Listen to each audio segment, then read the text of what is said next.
and welcome back to my channel Gabbabetic. If you've watched my videos before on the channel, you'll know that I am very soon moving from the UK, where I've been for like 4 years, back to Ireland, where I'm from. So I thought for today's video I would review what are the best things about living in the UK. What are the best things about living in the UK as a foreigner, as a type 1 diabetic, as a celiac, everything like that. It may be a bit controversial because this will be the best things about living in the UK video.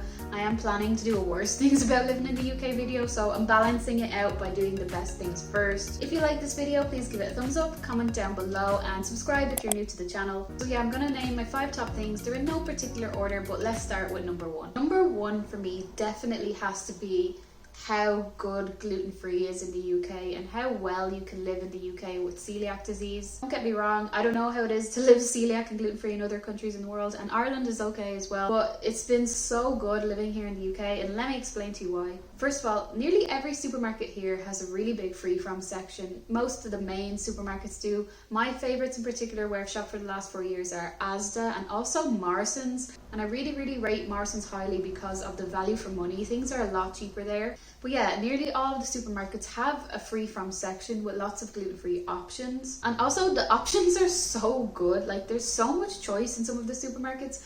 You know, back in the day you used to be able to get like maybe 1 gluten-free bread. Now there's so many over here. I've never seen so many, and some brands over here I haven't seen in any countries before, or like I haven't seen the same range in other countries. But I think it's amazing how you can get so many different gluten-free breads, so many different pastas, cereals, and then there's also the things that you just wouldn't find gluten-free really in other places, I don't think. For example, like gluten-free stir-fry sauce, gluten-free frozen cannelloni from Shar, which is in Asda now, gluten-free pot noodles. Just so many like new things that is really great to have the gluten-free option.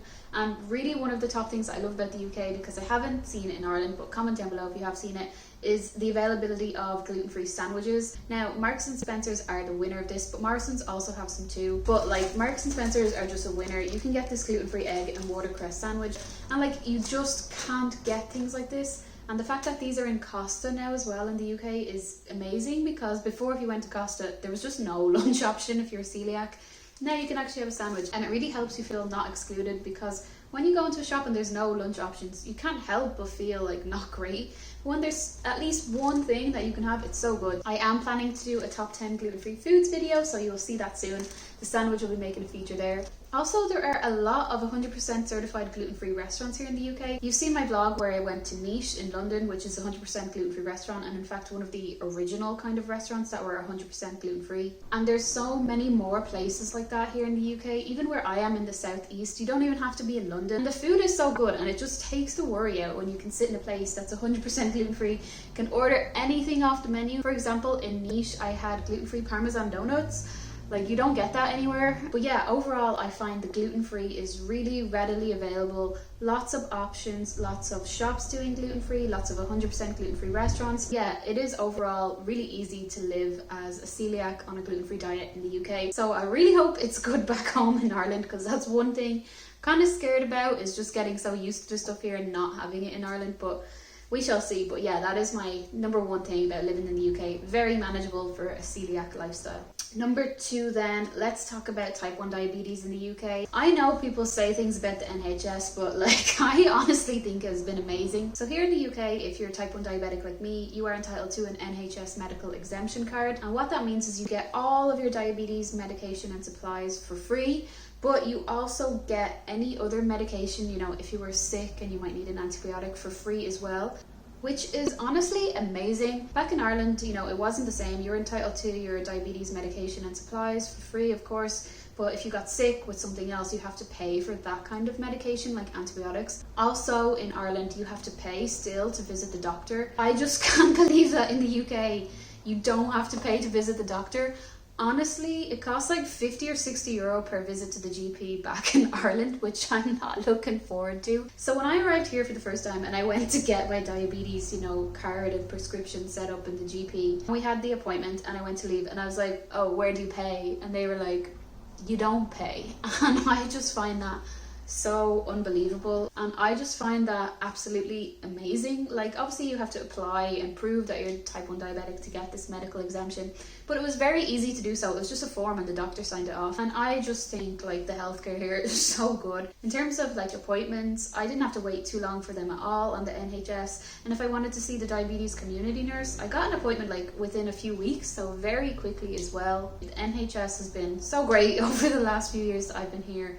So that, I don't know, like, should that be number one? But the celiac lifestyle and the diabetes care here are so good, so they're definitely top. It's just been so good here on the NHS. Alright, so what is the third best thing about living in the UK?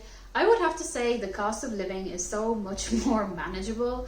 For example, gluten-free food here is actually a reasonable price. You know, it can be extortionate in some places, and some of the things in the shop still are, but like you can very easily get an Asda loaf of bread for £1.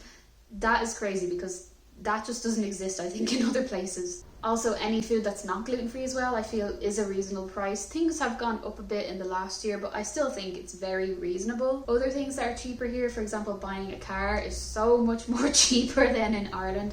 Much more reasonable. I know the cost of petrol has gone up recently, but it's still kind of where it was in Ireland, so find that pretty okay. Obviously the gas and electricity has gone up. I will be moving soon enough, so don't really know how that would have impacted. Overall, things like shopping or going out or making a big purchase like buying a car or other forms of transport just seem to be a lot more reasonable here in the UK. That's one thing that I found as a person, you know, coming from outside of the UK to live here and earning a wage here in the UK and balancing that against like bills and food, etc. It has been manageable, so I think the cost of living here is pretty okay. Okay, number 4, and you might find this a bit funny. I didn't know grime music existed before I came to the UK. I don't even really know how to describe grime.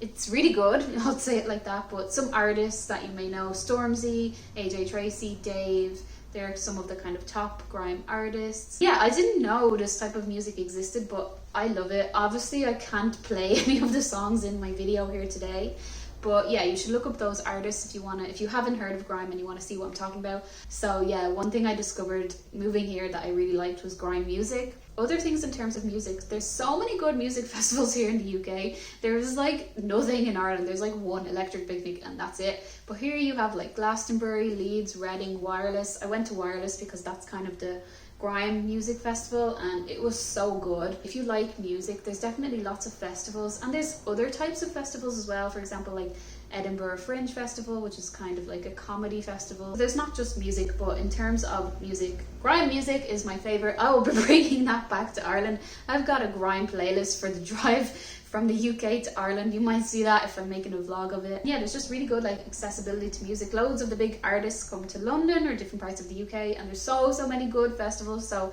you never know, maybe I'll be back for a music festival. Alright, and number 5, what is my favorite thing?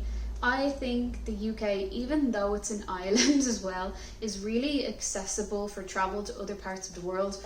For example, there's flights here that just don't go from Dublin in Ireland or other parts of Ireland. For example, Corfu in Greece, went there in 2019, absolutely amazing. And it was so easy to just go to Gatwick and get an EasyJet flight, which was like 2 or 3 hours, and then be there in Corfu. And it was a good price of the flight as well. So I've been to Denmark as well, went from Stansted for that back in 2019 as well. So yeah, there's really good accessibility, especially for flights. Other ways to travel then, the Eurostar, straight over to Paris. I did this once when I lived here and it was so easy.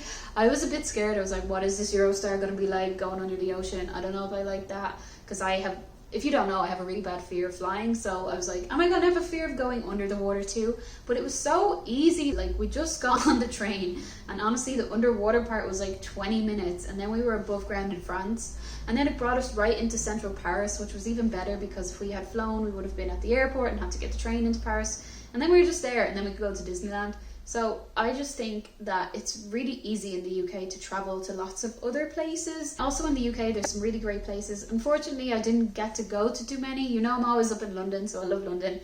But also, one of my other favourite places was Bath. That was so nice there as well, and it was easy to just drive there and, you know, get an Airbnb. So yeah, I think living in the UK has really opened up lots of different travel corridors. And if you live in the UK, you should really check it out, because there's some really good, like, affordable routes to travel. and I would say, yeah, take advantage of them. Okay, so that was my video of my top 5 favourite things about living in the UK as foreigner, celiac, type 1 diabetic. I hope you liked my video. If you do, please give it a big thumbs up and consider subscribing if you're new to the channel. Also, comment down below any of the really great things you like about living in the UK if you do live here. Also, my video of the worst things that I found about living in the UK over the last few years will be out next week. Keep an eye out for that, but I wanted to bring the positives out first so you can see all of the things that I really loved. So thank you so much for watching, and I'll see you all in next week's video.